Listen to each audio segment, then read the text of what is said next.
That depends on your definition of advantage. Take one very, very successful small country, Switzerland.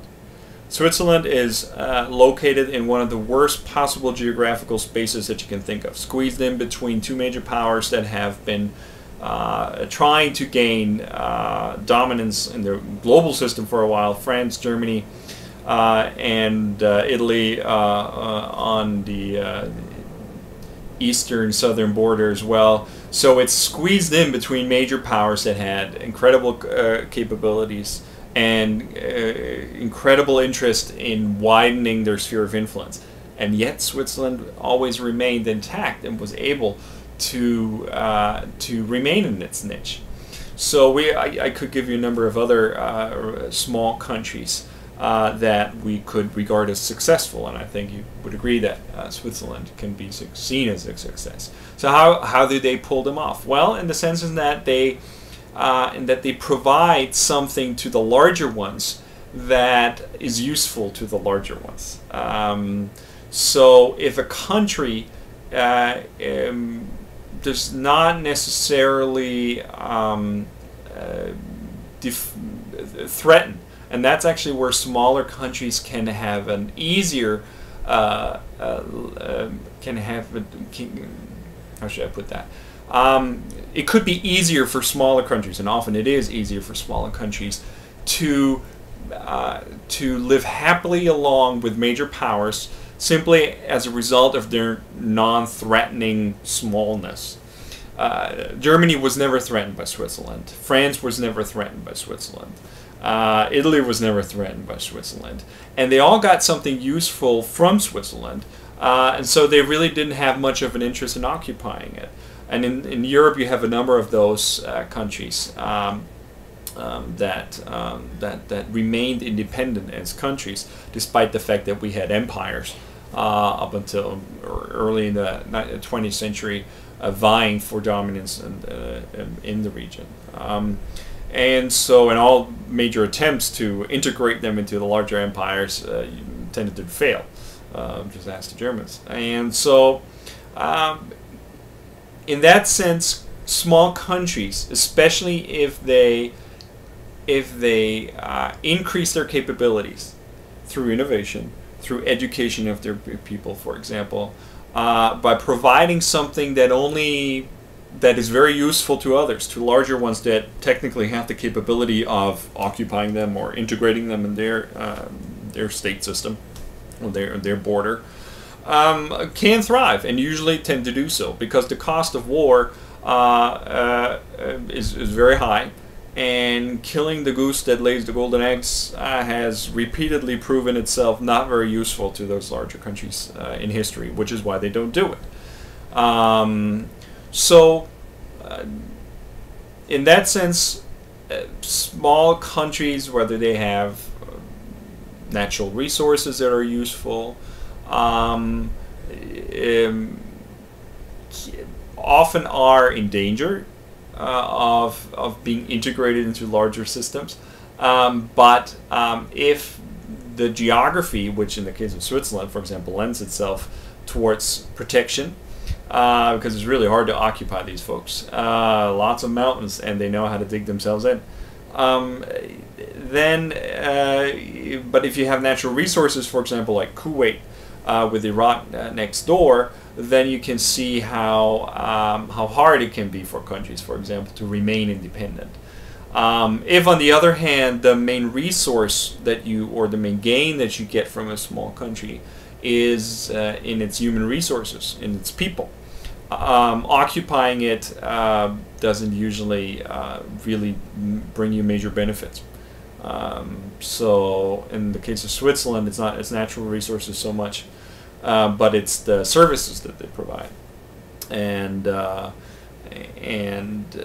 those can be accessed through trade, through other means of commercial exchange, and that tends to be much more fruitful, especially if larger countries can set the terms of trade to their benefit, which is what these larger states tended to do. So in that sense, especially I think in the future development of the global system, which tends to focus much more on external network creation, on accessing an access to existing networks and widening as a result, tapping into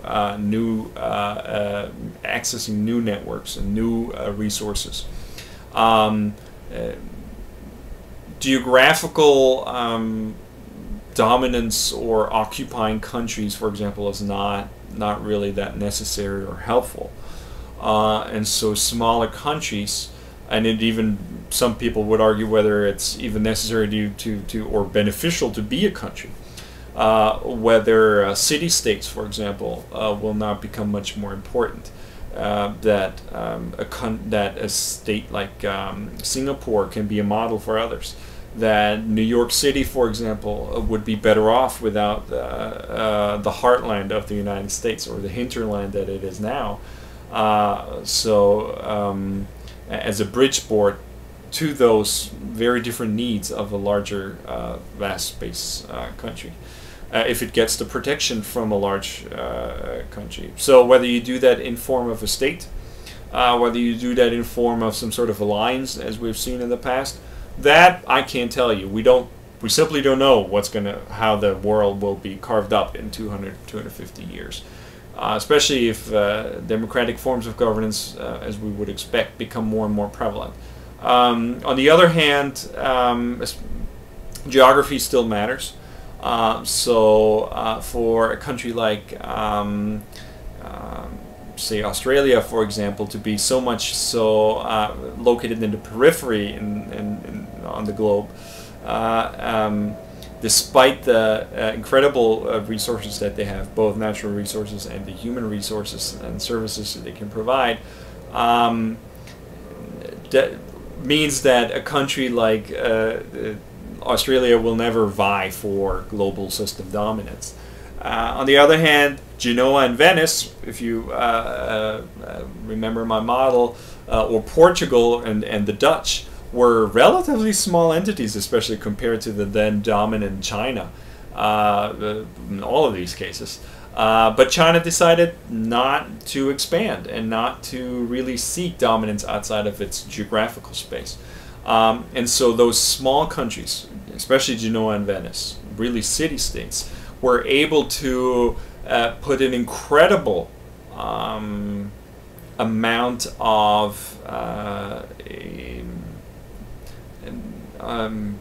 structure onto the global trading system, in terms of language, in terms of weights, in terms of trade, in terms of how actors within the emerging international trading system should interact with each other.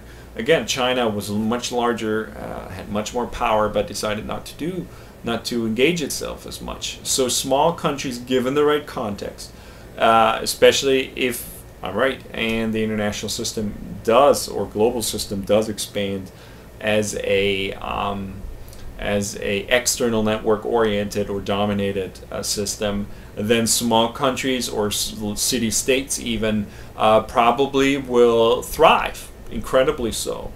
And so size matters, but size is not everything. Thank you.